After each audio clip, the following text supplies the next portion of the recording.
Yes, students, our next question. Write down 4 basic assumption of realist approach. कि realist approach के कौन कौन से जो बेसिक assumption है कि वो क्या मानते हैं कि किस चीज़ पर हम कह सकते हैं कि नहीं ये आइडियलिस्ट अप्रोच नहीं, एक्चुअली ये रियलिस्ट अप्रोच है कि इसी के आधार पर ये सारी इंटरनेशनल पॉलिटिक्स चलती है। फर्स्ट ऑफ ऑल वो कहते हैं bye nature man is a wicked and Sinner and he is always motivated by the self interest। कि बाय नेचर जो मनुष्य है वो क्या है, एक नॉटी शरारती और पापी स्वभाव का है। वो हमेशा ही चाहता है कि मेरे ही सबसे पहले सेल्फ इंटरेस्ट कंप्लीट हो। तो देश किससे बनता है? मनुष्य से, ठीक है ना। और अंतर्राष्ट्रीय जो पॉलिटिक्स चलती है तो वो देशों से बनती है। इट मीन्स काम कौन कर रही है, उसके किसके सेंटर के द्वारा काम हो रहा है? मनुष्य के इंटरेस्ट के द्वारा, ठीक है ना। तो इसलिए हम अगर मनुष्य की नेचर को स्टडी करेंगे कि वो ऐसा शरारती स्वभाव का है, सिनर टाइप का है, तो नेचुरली जो देश को चलाने वाले हैं, तो जो इंटरनेशनल पॉलिटिक्स है तो वो भी इसी प्रकार का ही होगी कि हाँ कि वो अपने सेल्फ इंटरेस्ट को ही पहले रखेंगे। किसी भी तरह एक देश दूसरे के साथ रिलेशन सेटअप करना चाहता है तो फर्स्ट ऑफ ऑल उनका ध्यान किस पर फोकस होगा कि अपने सेल्फ इंटरेस्ट को वो फुलफिल कर पाए, ठीक है।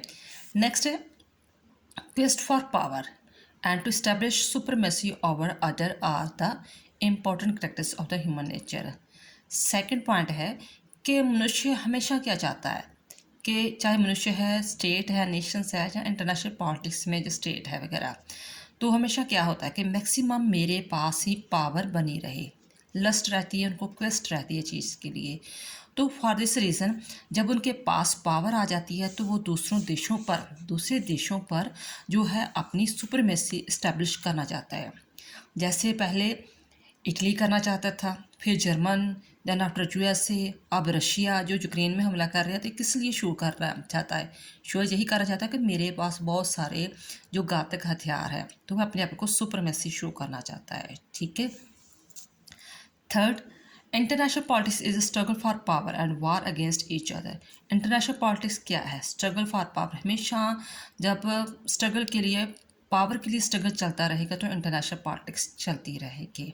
तो इसलिए ज़रूरी होता है कि हमेशा ही वार अगेंस्ट ईच अदर, तो वो एक दूसरे के लिए युद्ध करते ही रहते हैं, चाहे बातों में हो, चाहे डिमांड्स के लिए हो, इंटरेस्ट के लिए हो, चाहे ज़मीन हथियाने के लिए, कुछ ना कुछ जो उनके लिए वार वगैरह अगेंस्ट चलता ही रहता है। नेक्स्ट है national interest are always defined in the form of power equation. National interest किस पर डिफाइन किए जाते हैं कि मैक्सिमम जो पावर एक्यूशन की जाए, जिसके पास पावर ज़्यादा होगी वही अपने नेशनल इंटरेस्ट को सेव कर पाएगा। मान लो कि आज अमेरिका के पास सबसे ज़्यादा पावर है, तो जहाँ भी वो चाहता है, अगर किसी के उसके पास तेल नहीं है, ठीक है ना, तो वो क्या करता है? अरब देशों पर कब्जा करना शुरू कर देता है, डायरेक्ट या इनडायरेक्ट वे में कह कर कि हाँ ईरान, इराक वगैरह में कि मैं वहाँ पर डेमोक्रेसी सेटअप करना चाहता हूँ। तो वो वहाँ पर अपनी जो पावर जो सेटअप करता है कि अपने किस लिए कि मुझे वहाँ से जो मुझे तेल नहीं मिल रहा था, तेल मैं उसके तेल पर भी कब्जा कर सकूँ। तो नेशनल इंटरेस्ट क्या है, हमेशा किस पर होती है, डिपेंडेंट होती है, कैसे डिफाइन की जाती है कि in the form of a power equation. Once again by nature man क्या है, जो रियलिस्ट अप्रोच है वो मानते हैं कि मैन एक विकेड है, सीनियर है। फॉर क्यों? रीज़न क्या है कि अपने सेल्फ इंटरेस्ट पर ही हमेशा मोटिवेट रहता है, तो उसे हमेशा पावर के लिए क्विस्ट रहता है। और जब पावर हासिल हो जाती है उसके पास तो सुपरमेसी सेटअप करना चाहता है। तो international politics struggle for power है। और नेशनल इंटरेस्ट जो उसे एज ए डिफाइन कैसे किया गया है? पावर ऑफ एक्यूशन के फॉर्म में, ठीक है। आई होप ये आपको समझ में आ गया होगा कि रियलिस्ट अप्रोच के असम्पशन क्या है।